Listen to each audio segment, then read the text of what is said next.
কারিগর আমাদের সেক্রেটারি অরুণ নস্কর এবং অপেক্ষা থাকে কখন আসবে সেই সুরক্ষণ, সেই দিনটি।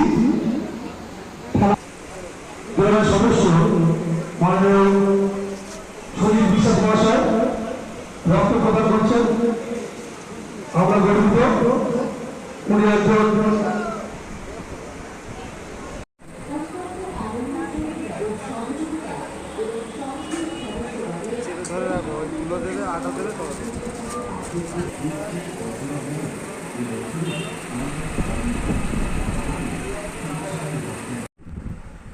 হ্যালো বন্ধুরা, তো রক্ত দেওয়ার পর এই সার্টিফিকেট দিয়েছে, যেহেতু এটা দরকারি তাই এটা নিয়ে নিলাম। তার সাথে দিয়েছে এই ছোট্ট ট্রফি। তো আর টিফিন, এই যে ডিম, লাড্ডু, আপেল, কলা আর একটা আছে কেক।